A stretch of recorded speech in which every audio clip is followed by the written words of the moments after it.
Good morning, everybody. Welcome to Writers Chat. It's Tuesday again, and this is where craft connects community. We're so glad to have you with us today. If you're watching the replay, we thank you. We welcome you to subscribe if you like what you see. If you want to be here live, you can do that on Tuesdays. Join our Facebook group, Writers Chat members, answer the questions. We can let you in, and then you can be here live to participate, ask your questions, and take part in our after party afterwards.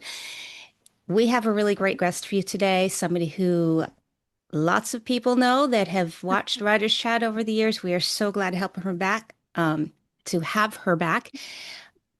I'm going to turn it over to Norma to tell you who it is, but I will say that if you were here today, we are talking about nonfiction, all the things. So stick around. You'll get some great information. Norma? Oh, it is such a privilege and an honor for me to be able to introduce our guest today. She is just encourager and just a good friend. But before I introduce her, let me tell you a little bit about what she's going to talk about today. Uh, she's going to share with us traditionally published nonfiction. Bethany is an author as we explore the many forms of nonfiction writing, from books and articles to blogs, devotions, social media, and more. Learn the differences between evergreen and timely content.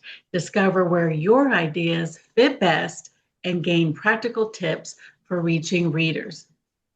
While she's talking, be thinking about those questions you might have for her. Bethany Jett is a literary agent with MacGregor and Luedeke. Luedeke. Say it again. Luedeke. Like Luedeke. Luedeke. Yeah. Sorry, sorry, Luedeke. As well as an award-winning author of several books. Sorry, she holds her master's in communications, focusing on marketing and PR. For more information on what she's acquiring, check out her submission guidelines page on her website, bethanyjett.com. Bethany, we are so glad you're here. And before I turn it over to her, for those of you that are new, Bethany is one of the founders of Writers Chat. Her and her mom and friend Jean Wise had this great vision, and who knew what God was going to do with it? We're so thankful you're here, Bethany. Take it away. Oh, thanks for being with me. I love Q&A and I love discussion, so please feel free to throw things into the chat. I thought that I would sort of do like a bird's eye view of different types of nonfiction. I'll be coming at it from the author standpoint. My books are traditionally published in nonfiction, so it's sort of a sweet spot for me. And from a literary agent standpoint, so I'm happy to even differentiate between the two. It's a prism. Publishing is a prism. So I'm happy to differentiate between the thoughts I have as an author versus the thoughts I have as an agent. And really looking forward to Q&A and discussion. So the slides might move pretty quick, but feel free to throw things in there. And then and ladies, of course, like feel free to jump in. But I'll go ahead and I'll just start if that's good with y'all. Yeah. All right. Okay, this is the ins and outs of nonfiction, and that was such a beautiful introduction. So we're just going to kind of glass through the me part that I use for workshops. But to start, I feel like there needs to be this little disclaimer because publishing is full of exceptions. So you're always going to find somebody who has done the thing that everyone says can't be done. And it's also very subjective.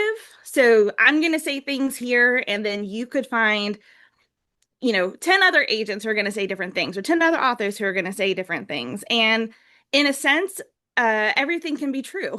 So publishing is sort of just this mixed bag of what I like to say is best practices. So that's sort of how I like to teach is this is the best practice, but it doesn't necessarily mean that it's the only way to do something. Because as soon as you say this is the only way, somebody is going to prove you wrong.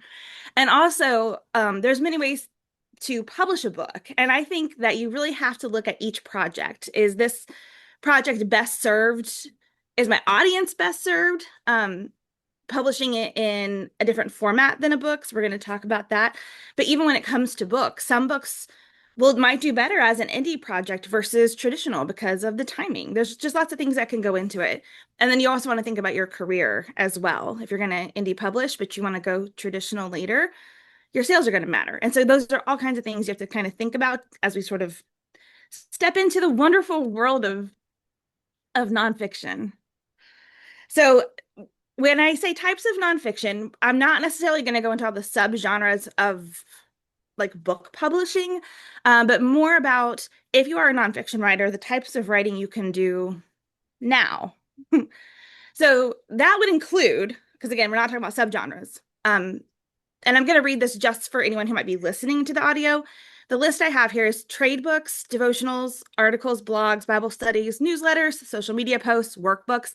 This is not a full list, but these are sort of the top ones that I think about. If someone says they're in like the nonfiction space, they're probably writing one or more of these types of nonfiction writing.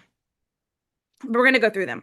So trade books, that is majority of what you see in traditional publishing or on the shelf. It covers business, leadership, self-help, Christian living falls into that most of the time, parenting, marriage. All the books that you see on the bookshelf, for the most part, are trade when it comes to nonfiction. Cookbooks would be excluded, gift would be excluded. Typically in the word count range, and it's going to vary on the subgenre of your book. It can be as low as 45,000. We're kind of seeing this trend shift towards smaller word count in nonfiction. Whereas I would say 10 years ago, when I was writing, my estimated word count was always at the 50, 55, maybe high end 60,000 range when I would do a proposal. Depending on the book, it doesn't really need to be that high anymore. And so you really have to study and really become a researcher and a master of what it is in the nonfiction space that you're working on. Because if you're writing, no matter what you're writing, because we could really get into the weeds with like the minutia of the subgenre, but whatever you're writing, there is going to be an expectation for the word count, and you need to be paying attention to if that word count is on the higher end for trade or if it's on the lower end for trade. Those are things that you'll need to know, especially if you're pitching an agent or an editor at a publishing house who's acquiring the word count. A wrong word count, meaning it's way too high or way too low, is the fastest rejection for me as an agent. It's one that I can clear out of my inbox really, really quickly. So you want to make sure you're within thing. And I can't see the Q&A. Just for you guys to know, I can't see the Q&A. It took up my whole screen. So if there is a question, please interrupt me. And then the options for publishing here would be traditional, hybrid, or indie. And just as a small, brief overview, traditional would be with a publisher that's paying you a royalty, oftentimes in advance, although sometimes in certain areas of publishing, we're seeing those go away, where they may increase the royalty rate, but you won't get an upfront payment. But they're handling everything for you. They're the ones putting the money out and taking the risk. Hybrid would be where you're paying a publisher for services, like the formatting and the print and hopefully some distribution, but all of those things. And then indie would be you're doing it all by yourself. So you're piecemealing all the different things that go into publishing. Okay, I know a lot of writers in Writer's Chat write devotionals, myself included. So the word count here is going to depend on the number of days in the devotional or how the devotional is broken down. Normally, you'll see them at like 30 days, 31 days, 60 days, 90 days, 52 weeks sometimes. Publishers tend to specialize sometimes on certain types of word counts. So it's really important to, especially within the Christian market, there's not a ton of Christian publishers. So you can look up the publishers that publish devotionals and go look at their catalogs. They're for free. It is such an underutilized resource. This is what the publisher is giving to bookstores, basically. This is sort of like their one sheet of books that they're trying to sell as part of their distribution. And so they have the current catalog, and almost always they have the next catalog on their website as well. And so you can go look and see if most of their devotions are 365-day devotionals, then pitching them a 90-day is probably not going to be a good idea. So if you're writing a devotional, I think you have your best bet if you can maybe say, okay, I can make this into a 30-day, a 90-day, a 52-week, and a 365, and maybe create Now, not all devotionals will work that way. I totally understand that. But if you have the ability to do that, then you can pitch this devotional idea and you can say, listen, I know different publishers are going to have different word counts. I have one that we can send to each of the publishers who are going to be as part of this. That might be a good strategy for you. It might not. It's a lot of work. It's a lot of work. But if you have a higher days, like 365 days, your word count is going to be maybe 200 to 300 words for each of those devotionals. And that's going to include like the prayer. Like there's a format and expectation for a devotional. You got like the illustration, you've got the takeaway, you've got the prayer. Usually there's a little space for journaling or question. All those things have the feel and expectation of a devotional. So all of that has to like get into your 200 to 300 words per day. And obviously, if it's a longer, like less days, then the word count goes longer for each one. So I think overall, I usually tell clients that they're shoot for like the 35,000 words and then divide by the number of days it is, and you'll kind of get a rough idea about how many words you're going to need for each day. And it kind of can give you like a good basis. But I did hear at the conference, I did hear a publishers talk about that they're leaning more towards less towards, and this is just for this publisher. And I don't want to say, because I don't want to, like, if I misheard, I don't want to say, oh, this publisher said this, but they're saying they're kind of leaning away from the 30 and going more to like the 60 plus day because it feels meatier for the book, for the reader, to where they're getting more, it feels like more to them. Maybe because it is, because it's 60 days or more. So I thought that was interesting. So those are always the little tidbits that I love to get and listen to from editors, because they're the ones who have the sales and marketing team who are looking at what's selling, where are we going, what are they going to be acquiring. And so as an agent, I'm always trying to glean as much of that information as possible, so then I know how I can best help writers get into the traditional houses. So, and then if you write devotions, which would be like the devotion that would go into a devotional, you don't have to necessarily put them in a book. You could write devotions for websites. There's tons out there. Just a quick Google search will give you a bunch. And sometimes they pay and sometimes they don't. If they've got a big readership, often you're not paying. Oftentimes you're writing for them because you're getting access to their readership, and then you get to put in your publication history or in your bio that you are a contributor to this really huge website that gets millions of hits, per day. So it's a good way to learn how to write short and write tight, which is a skill you need in nonfiction, and build a publication history. So writing devotions can be a really great thing. Articles is also a great way to build a publication history. You can write them for websites or for magazines. And especially if you're writing in a topic that may not be great for a book. So with nonfiction books, you're competing with Google, really, because a lot of books, I'm not going to go buy a book on something where if I need an answer right now, the first thing I'm going to do is Google it. And like, I might get the answer because there might be people writing blog posts about it, and I don't need to go get the book. Or I might go to YouTube to listen to an expert on here, and then I go buy the expert's book. I mean, that is kind of how I consume media in nonfiction. So as a nonfiction author in a previous life, that is how I have to think about my readers too. Like, how are they wanting to consume information? And many times writing articles not only can help make you feel like an expert or be seen as an expert in this topic, but it often might be the path to get readers to you for your book or for an eventual book. And so you have to think about how people consume, how you consume, and how people who aren't like you consume. So talking to people to see like asking people, which would be great to do on social media, what is the last nonfiction book that you bought and why did you buy it? And you might be surprised at the answers to those things. And I think it's going to depend too on the subgenre, but articles can be great. And then if you look in they don't do it anymore, the Writer's Market Guide, but you could probably find an older one. I think the Christian Writer's Market Guide, does that still come out every year? Do you know? Don't know. I'm not sure. But you can find an old one, but in the back are trade journals, and a lot of times they do pay because they're focused on certain topics. So that's always another underutilized resource. And the thing is, a lot of those trade journals, even if you find an old copy of a Writer's Market Guide, you have to see if they're still in business or what they're still taking, but at least it can kind of give you a starting point to see what type of magazines you might be really great writing for. All right, blogs. And I mentioned this just now because if you're going to Google something, oftentimes you're going to someone's website. So I like to think of blogs for nonfiction writers as an article that's on your website, not so much of like a mommy blog. Unless you're a mommy blogger, and then that's a whole different kind of thing. But like 15 years ago when blogging, and maybe 20 years ago now, when it was very much a journal, like an online showing your life type of thing. And I think social media for the most part sort of took that feel and moved it to the other platforms like Instagram, where people kind of want to see inside of your life.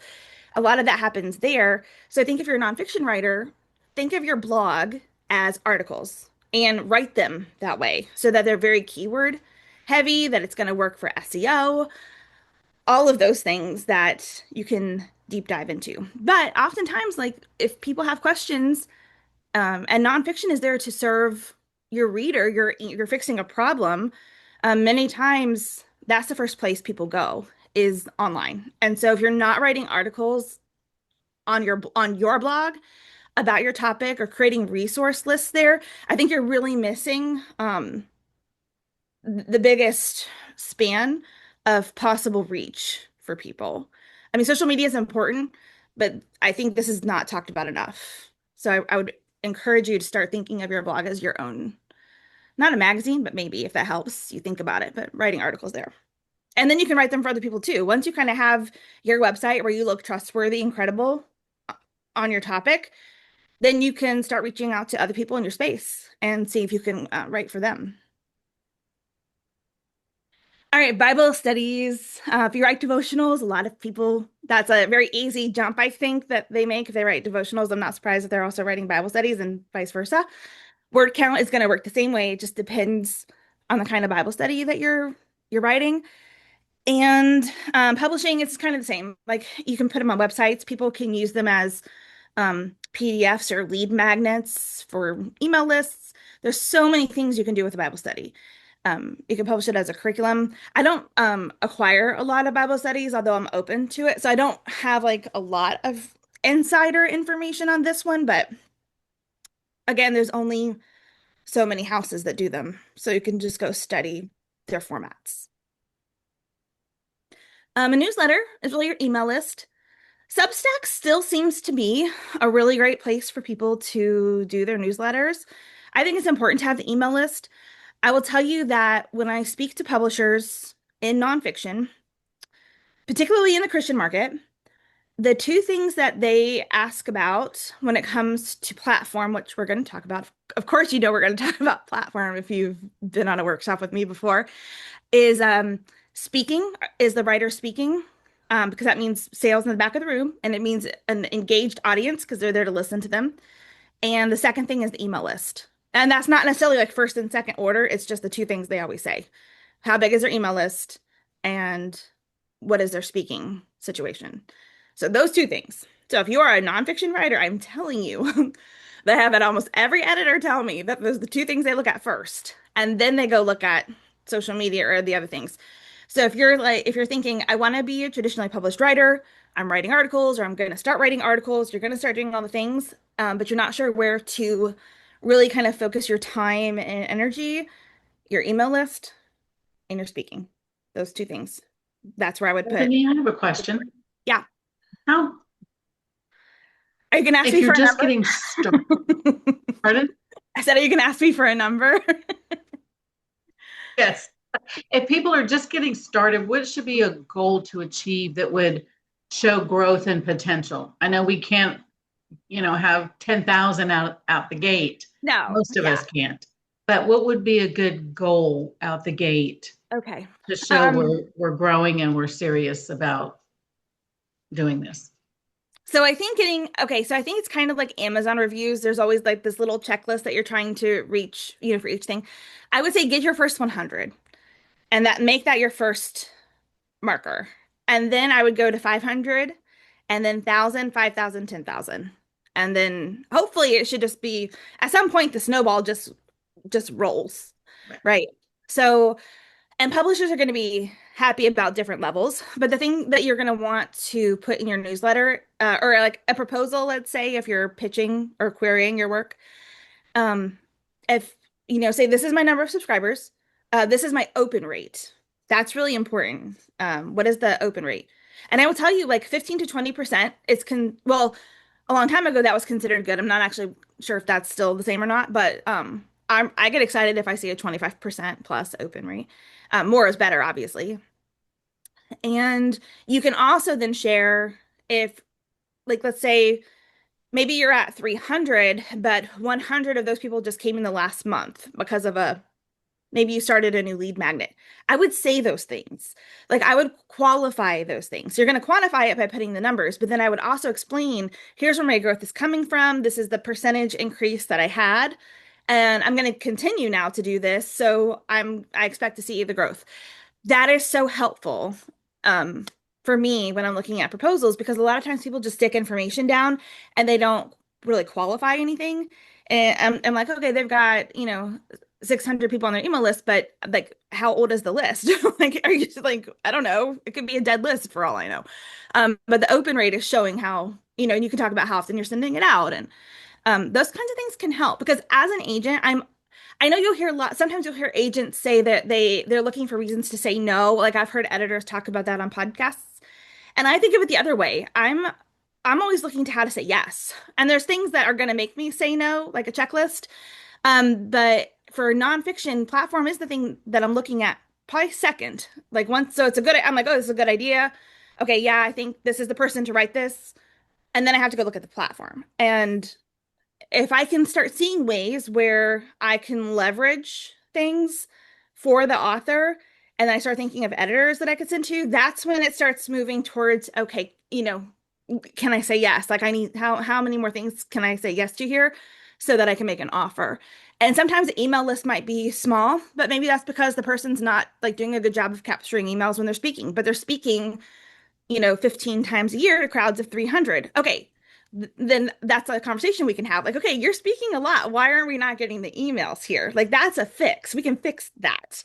And so I'm always looking for kind of the invisibles. Speaking would be one of them. Nobody knows how much you're speaking unless it's on your website and how big the crowds are. So qualifying all of these things really, really helps. It helps me see if I can leverage the platform to the editors. So, Thank you. yeah. Social media is writing nonfiction. I know we don't think about that, but it is. And this is a great place to practice. You have to write tight when it comes to writing social media posts. Many platforms are good for long form content, like Threads, which I've kind of really become a fan of, actually. Threads is not good for this. Like, it is short things. It's like conversations. I heard someone on Threads said, that Threads is like a conversation at a barbecue where everyone knows the inside jokes. And that is kind of like how it is. So I would not say Threads would be the best place to practice, writing your social media posts, but Facebook would be. Instagram, you can write a little bit long on. LinkedIn, definitely. And so you can practice. But the best thing I love about social media for nonfiction writers is that you get to test the things that you want to put in your book in real time. And so if you're like, I know that this topic is going to be chapter 1 and it's going to be incredible and everyone's going to love it. And then you start pulling some of the things that you're going to talk about in that chapter, but testing them on social media. And like people are either like disagreeing with you, like to the point where you're like not actually being seen as like the expert in this situation, or nobody is responding to you at all. You might want to rethink that being your first chapter. So you get to experiment's really not the best word, but you get to really test in real time your book's content. And I think you should. And I think that's how you build the platform.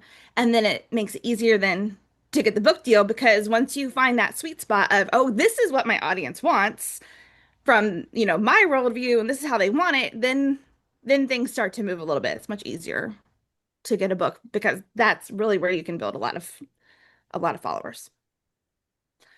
And then I added workbooks in here because these are really great ways to, again, build an email list and create resources for yourself and for your readers. You don't have to indie publish them. You don't have to put an ISBN on them. You could, make PDFs that people can download, or you could sell them without the ISBN. Just be careful, because if a workbook though is something that you're going to want to include in a traditional book deal or as part of it, the publisher is gonna want first rights to everything, so you'd have to have like a different workbook that you're pitching or querying, not one that you've like already given away. So my next tip would be to read wide. You've probably heard people say this at conferences. I say this a lot in regard to fiction, but it's important for nonfiction as well, I think. Because you need to learn how to tell story. And so if you go to a writer's conference, take fiction classes. You really need to learn the craft of fiction, for the most part, to be able to write nonfiction really well. I would say maybe an exception to this would be like those business leadership books like John Maxwell used to write, where like it's like tiny little paragraph of like just wisdom in like 2 sentences, where it's just very fast paced like this. There's not a lot of story there. That for the most part, a lot of the other types of nonfiction have story in them, and being able to tell it well is important. And this is one of the reasons why. Okay, I literally have this book like right here. Like this book is called Strangers. And I heard a couple agents, they on their podcast, they were just referencing it. And she said, the agent said, this memoir has hit the industry by storm. Everybody's talking about it. And I was like, I don't represent memoir. And I was like, I'm late to the game. So I immediately bought it and started reading it. And I'll tell you, I'm only halfway through, but that's only because I have to force myself to put it down so I get work done.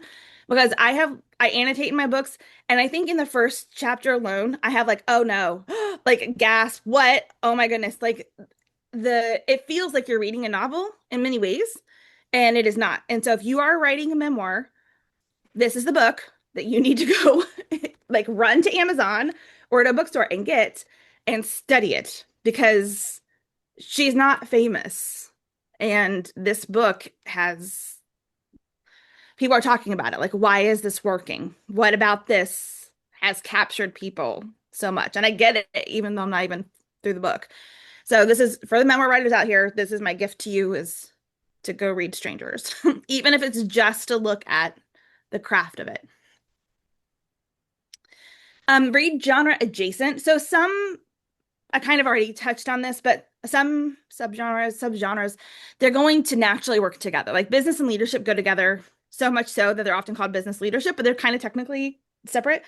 Devotionals and trade. So if you're writing devotionals on grief, you should be reading trade books on grief. Like you should know you're going to read topically, really, but read different subgenres topically. And then also adjacently. So I'm going to blank here. But whatever your topic is that you're writing on, what are the adjacent topics that your readers are also reading? And then you should be reading those as well.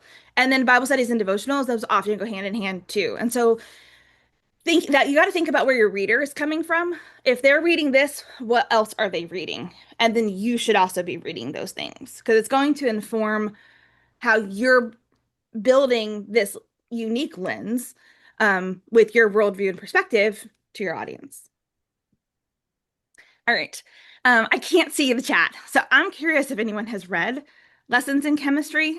This illustration is really me tattling on myself. So I read to chapter 14. I looked it up because a friend was talking about it, and I was like, I couldn't finish this book because of the dog. Like there's a dog point of view, and on chapter 14, I wrote, I cannot with the dog. And I sat there. I was sitting over here, and I remember putting the book down at chapter 14, apparently. And I thought, I would have passed on this manuscript had it come across my desk as an agent. This book has sold over 8 million copies, probably more now. I haven't looked at the new number. It is a Netflix show. It has done beyond well in the market. And I was a new agent, and I thought, that was really the moment for me, like one of those highlight spotlight moments when I started to really read wide, because I thought I need to be able to differentiate between what I like as a reader and what the market wants and will accept. Because I would have said with my whole chest, this will not work because of the dog. And I was totally wrong here. It does work if it's done well. You can have the dog POV and still sell millions and millions of copies of your book. So you have to also do the same thing. You have to say, okay, this is what I like to read, but you need to read wide because you need to know in your space what's working because the market says it works. And when I say market, that's the reader. Every lens from it should be from the writer to the agent to the editor to the sellers to the bookstores. It is all with an eye on what is the reader looking for. And the readers said, yes, we're good with the dog POV. So I don't have to be as a reader, but I do have to be as an agent. So that's my lesson to you because it was to me. All right, so platform, just quickly. Platform needs really differ by house and category. So in these, and the pictures here are just like the small houses, you got mid-sized houses, and then 5 big houses with the big yellow one representing Penguin Random House because they are the largest. But so we have what we call the big 5, which would be the houses on the right, and they have lots of imprints. And then you have mid-sized houses, and then you have small houses. And they're all going to need different things. So if you're pitching a book to Penguin Random House, one of their imprints, for example, they need lots of platform because they expect to sell lots of copies and their print runs are going to be very large. And if you have a platform of 100 people and all 100 people are going to buy from you, so you have a 100% buy-in rate, that's not going to get you 25,000 copies of the book sold, which means you're not going to get a second book, which means money's probably going to be lost in that deal. Now, that's why I started off this with there are exceptions because I'm sure there is somebody who had 0 platform and ended up selling millions of copies. So there's always that scenario.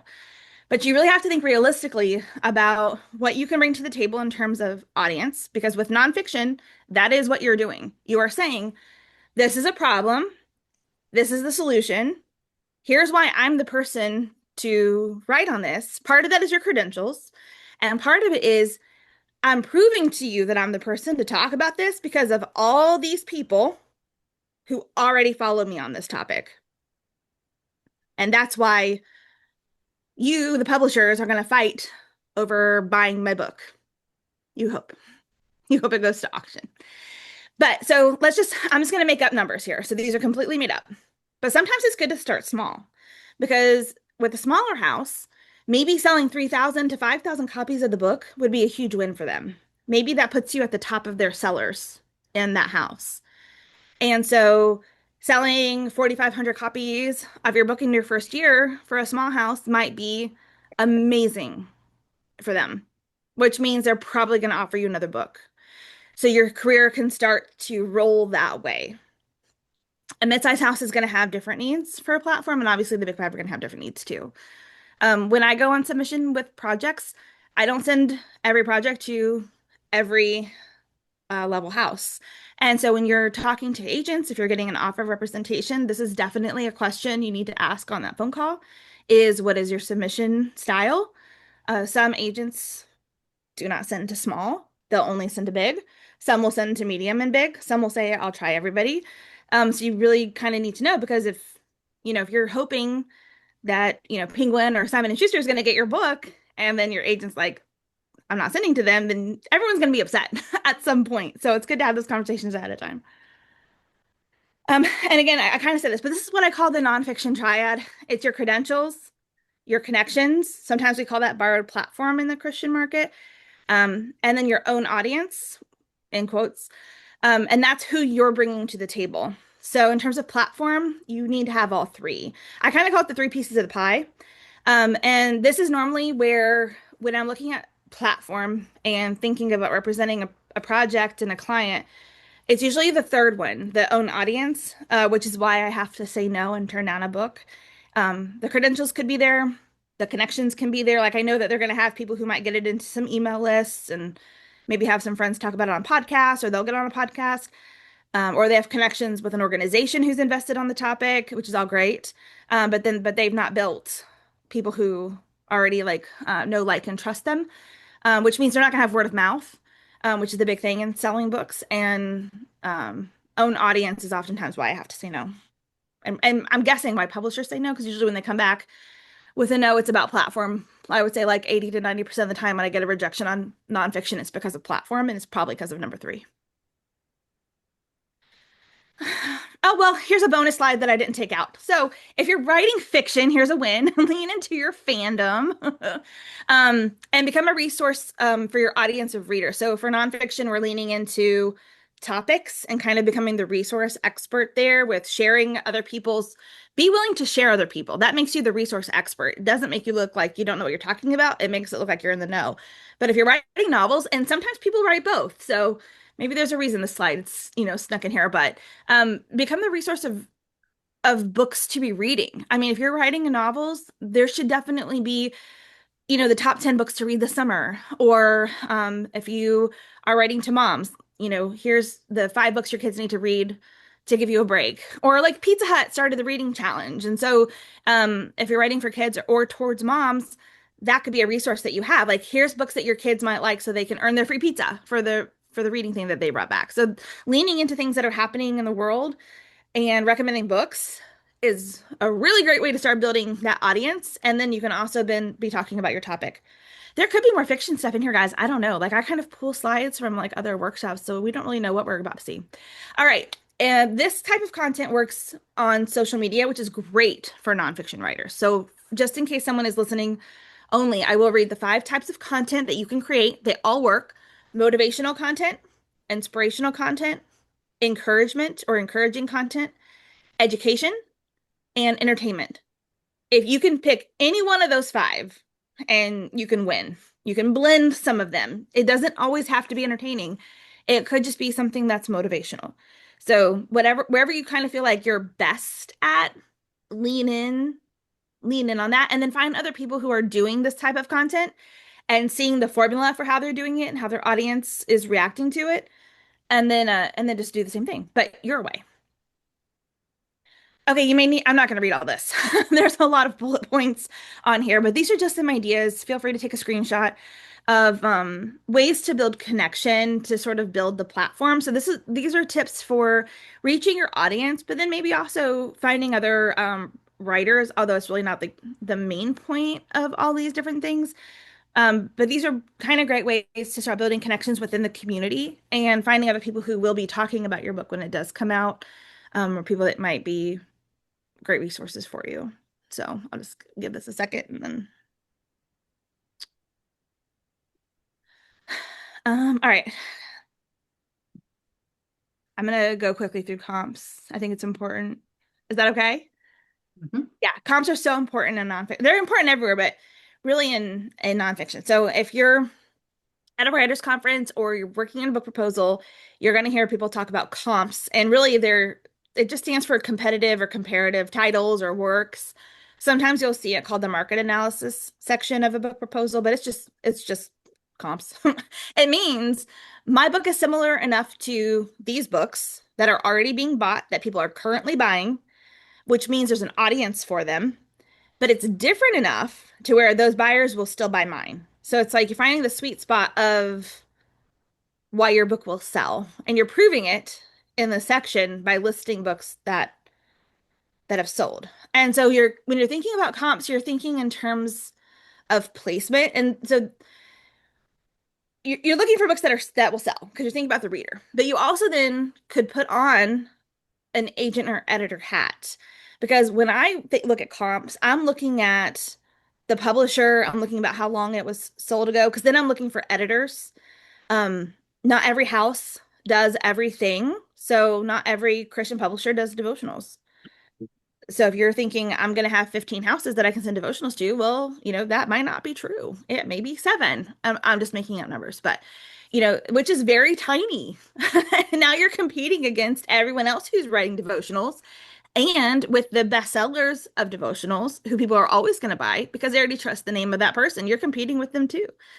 So you need to be thinking about houses. You don't really have to be thinking about editors if you're going, for an agent, because your agent is thinking about editors, but this is really a business. This is really putting on a business hat in terms of no matter how you're going to publish this book, because even if you're going to indie publish this book, you still want to be able to market it well so you can make money on it, so you can at least recoup your investment, hopefully earn. But you need to know who you're competing with in traditional and who you're competing with indie at that point, because who are your readers reading? No matter how you're publishing, you need to know that. So my tips are to choose books published within the last 3 to 5 years. This is how you will see, oh, books are getting shorter in nonfiction in this space. They're not as many words as they used to be. Or styles might change. There might be stylistic changes that are happening within books. Maybe storytelling is becoming more prominent um, in the subgenre than it used to be. So by studying books that are continuing to be published, that helps you there. But it's also how publishers are looking at books. If you're a debut in the space, you don't have a sales history, which means they're having to look at books that have been recently published by themselves and their competitors and saying, okay, we think that this book that is being pitched to us, we think it's going to perform the same way that these books did. And that's how they're coming up with how much advance to give you. It's how they're coming up with their print runs.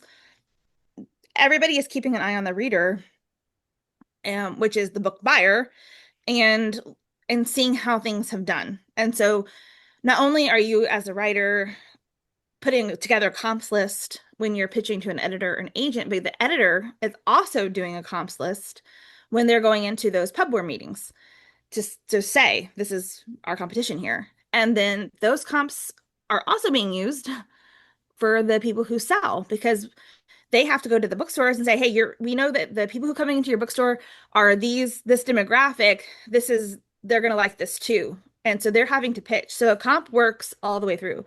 And also it works during the editorial process. So I have a picture book client and we were working, it's more of a lyrical, oh, it's beautiful. I'm so excited about this book. But we were going through edits with the editor at a Big Five house. And there was one area where she would make suggestions and it just wasn't hitting like where the editor wanted it to be. And so she came back and she said, okay, she's like, look at these four. And she listed four award-winning picture books in the style. And she said, I'm really thinking of it like this with the back matter of this. And I immediately bought all four of those books and they're beautiful. And the next edit round was it was perfect because we were able to go back and look and see exactly what she was looking at in terms of the feel and the rhythm. And she could point to a book that had done very, very well and say, this is what I'm looking for. And then my author, who's brilliant, was able to then say, got it. And then we were able to deliver. And so if you hate comps, which I have a love-hate relationship with them as a writer, as an agent, I love them. So it's okay if you're like, I hate this. Just know that it goes through the entire process and you'll never get away from it. So, and then this says, who are the bestsellers? You need to know who are the mid-list authors is also something you need to know. So these are authors that have not hit the bestsellers list, but their books continue to sell. You need to be able to identify them as well. Bethany, we have a question. Yeah. Can a writer start from a small house and slowly make their way to a medium and then to a large house? Yes. Yep. Sometimes small houses get bought by bigger houses. And yeah, so that's why having an agent, or if you don't have an agent, having a literary lawyer, not just any lawyer, a literary lawyer, look at a contract is important because you don't want to get stuck with a publisher who's going to hold you for your whole career. So, you want to be able to grow. You have another question? Yeah. For devotionals and guided journals, how are publishers competing with those making and selling digital products? Well, you are competing with them. That's a really good point. You are. So it's the gift space is what you're looking for there, and it's tiny and difficult to get into. So you have to do it better, and you have to do it well, and the timing is important, and bringing an audience with you is important too. Gift space. Sometimes and I'm gonna say that extremely strongly. Sometimes in the gift space, you may not need as much platform because a gift book sometimes is very much based on the topic of it, whereas they don't care about who the writer was of it. If it's gonna be 100 prayers for dog moms, I don't know if that would sell. But if that's the thing, no one really cares who wrote that. They're buying it for someone who loves dogs, right? Like the whole point is they're giving it to a dog lover. So sometimes you can sneak in that way, but yeah, it's tough. That's very it's astute because sometimes people don't think about what they're competing with. And I've heard at least two editors. It was an agent and an editor just in the last couple weeks say the competition isn't just books, it's Netflix. I mean, we're not competing with just books anymore. You're competing for attention. And so if you're a nonfiction writer where platform is king, really, um, you have to focus there. Having a good idea is not enough here. It's just not. Good questions.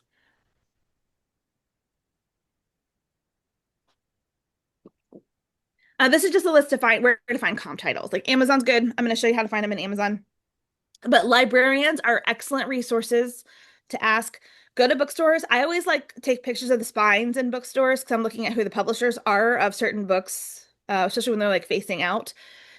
It might be something to do is to take a note. If you go to the cookbook section, there's only like 5 to 8. Like you'll see most of the cookbooks are mostly being done by just a few houses. And so if you go in the fiction romance section, you're probably going to see the same thing. Like it's the same publisher over and over and over and over and over because they know how to do something really, really well. Websites where you get catalogs, and then the Goodreads Reader Choice Awards are also a good place to find comp titles. Here's the thing: don't compare to uh, your mega bestsellers. So like Harry Potter, Star Wars, The Purpose-Driven Life, The Boundaries would be considered what we call a category killer because it sells forever and still sells forever and is going to continue to sell forever. Atomic Habits though is a good one. So this would be a mega bestseller. I would not necessarily tell you to compare your books to Atomic Habits, but if you're looking to find a comp, start with a bestseller that you know, and then scroll down and look at the sections called Customers Also Bought, Customers Also Viewed, and see what authors, see what publishers, see what books are also in those sections, because this is reader based. And Amazon spends a lot of money trying to get you to buy more books. So use their marketing to your advantage here. This can help you find some comps. And then scroll down further, and then you can see categories. I always like to go down to the categories that the books are in and see. Then I click on those and I go see who's in the top 100 of those categories. Sometimes it's the same author with like every iteration of their book in the top 10 sometimes. So, and then Goodreads, like I said, you can go and see who voted, how many votes there were. There was quite a bit of difference between book two and book three. Like the book two winner had 78,000 votes. Book three had 35,000 votes. So, I would look at this and I say, okay, if John Green's book or Mel Robbins' book was in a space that I was writing in, this would definitely be a book I would need to know and read and probably then share with my audience with my take on it. That's something you can do. Bethany, I have a question about that. Yeah. Um, when I've looked at Goodreads Choice Awards, Reader's Choice Awards, they always present you with a set of books. Do you know how they come up with their set of books for you to vote on? No. Okay.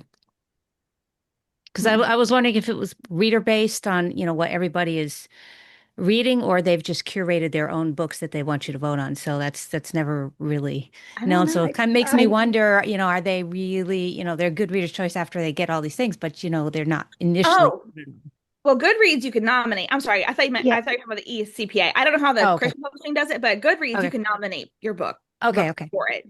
That's how it starts. Okay. And then they go into voting. Gotcha. Okay. From what I understand. Yeah. Okay. Thanks. Yeah. It's very much reader based. Gotcha. Okay. Yeah. Sorry about that confusion on my part.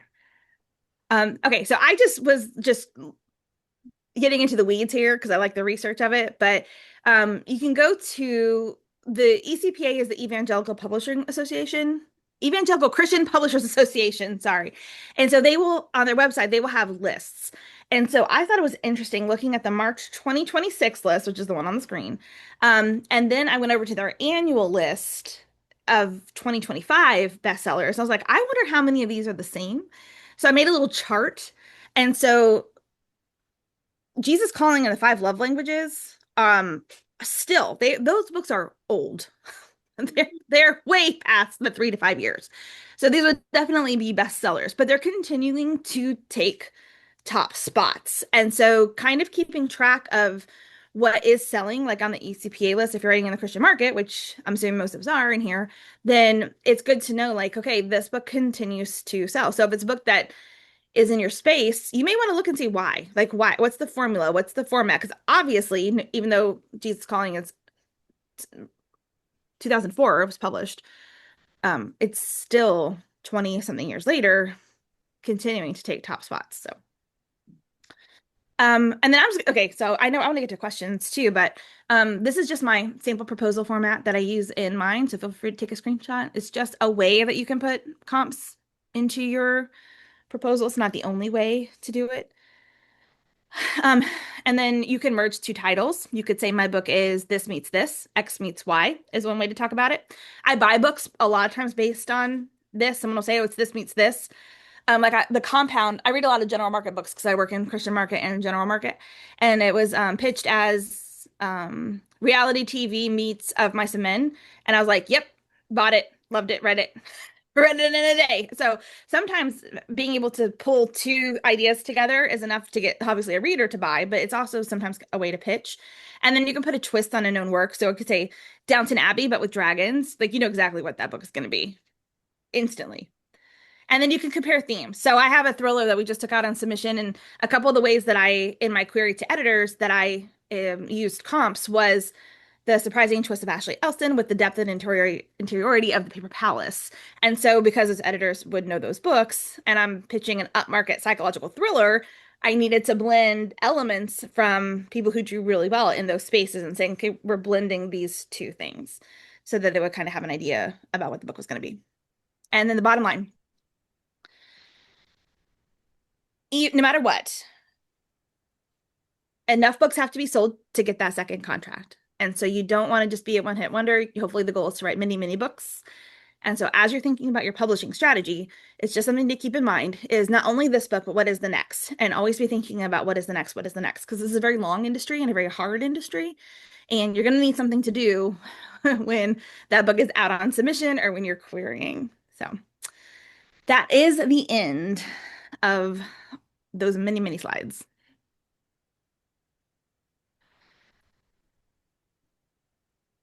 Great job.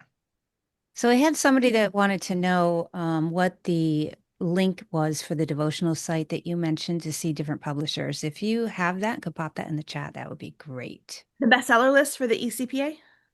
Nope. It was back in more in the beginning when you were talking about devotionals, something or other like that. She said, "What is the URL for the devotional site you mentioned to see the different publishers?" If you recall that. If you don't, that's all right. For Don't remember devotions. Yeah. specific URL. I know Christian, is it Christian? I'm blanking. If you look up Christian devotions, though, you will find a million of them. Yeah. Yeah, I don't really have one. Like I know some off the top of my head, but I am blanking at the moment. Yeah, I wasn't quite sure that you had a specific site to look at, to see a whole list, but yeah, I'm sure somebody put a list yeah, together. there is the Christian Writers Market Guide, and for that, even if they don't have the book out, I think it was mentioned in the chat that they do have, a regular yearly book, but there's also an online subscription where you get up-to-date market information if you are subscribed to that. Oh, I think Dennis clarified. He said you mentioned they send them to bookstores. So that would be like a publisher catalog. So as an example, you could go to any Christian publishing website. So you could use Kriegel Publishers, for example, or Baker Books, and you just go to their website and then you would look for their catalog. And sometimes they're not easy to find. So sometimes you can Google the publisher plus catalog and it'll pull the page up. But you just want to find their catalog and you can click on it and then you can see what they're currently selling. You can see their back catalogs and then you can see their forward catalog. So it's every publisher on their own website should have that. Hope that answers that question.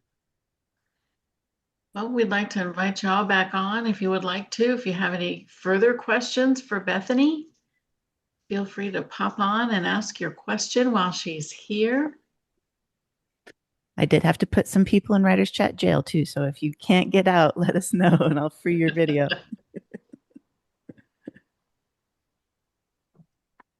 Anybody have it? This has been such great information, Bethany, and so well described and explained and defined that there really hasn't been a whole lot of questions. So you have done a fantastic job. And I think probably even our fiction writers here probably gained a few little tidbits as well.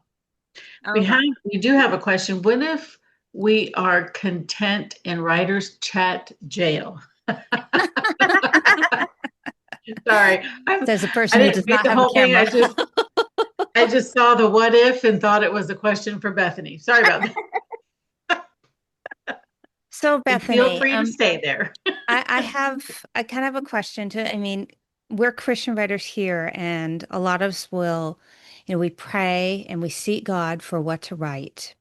And then there is dealing with the worldly side of it, where everything is really controlled by a worldly aspect for the most part. So, what are your recommendations for writers that are really seeking to follow what God has showed them and God has given them something and don't roll the eyeballs and saying, oh, God has given me because, no, we shouldn't be saying to editors and agents, God showed me this. And well, maybe he did, but don't say it, right? Um, what is your recommendation for those that have works, but they're having to deal with the worldly side of the publishing industry that doesn't care about Christ and the way that God works? What are your recommendations for those people that are in that space where they are wanting to follow what God says, and maybe it's not necessarily the traditional way or getting into the world, but God has showed them to do something. So do you have encouragement or anything that you would say to them that are in that space? So the Christian imprints pretty strictly are looking for that Christian worldview only. And so that's probably the safest place to stay in is looking at the Christian imprints. If you're a Christian writer wanting to write in the general market, it is tough because those imprints aren't looking for that. So it's how do you do it well?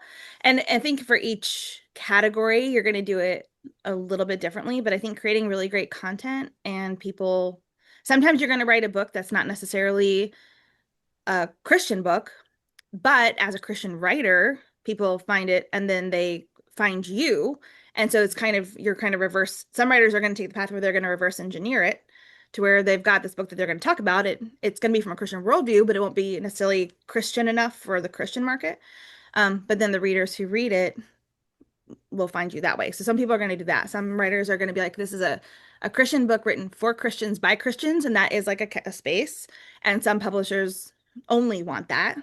Like there's a new imprint. It's actually not even an imprint, but at Simon and Schuster, they have a new VP, and I had a call with him, and he was great. And he is doing 10 books a year only, but Simon and Schuster hasn't had an imprint since Howard Books.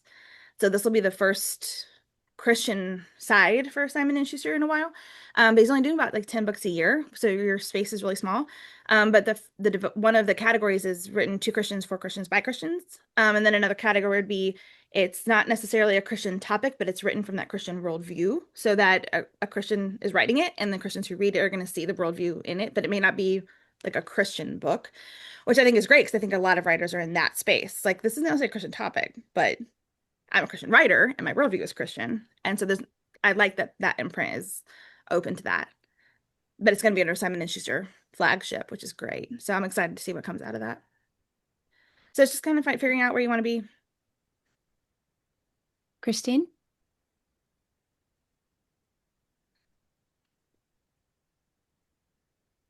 Hey, thank you so much for all of that information. So I've been writing web content for a long time, and I was just disappointed that no one was reading it and I wasn't gaining readership. But you just kind of opened up how important I don't have an email list.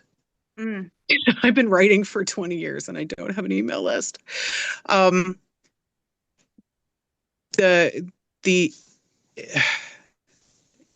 the marketing, like for someone like me who is just a baby in the marketing end and who dislikes, isn't uncomfortable with asking people to sign up for stuff, Mhm. how do we get started?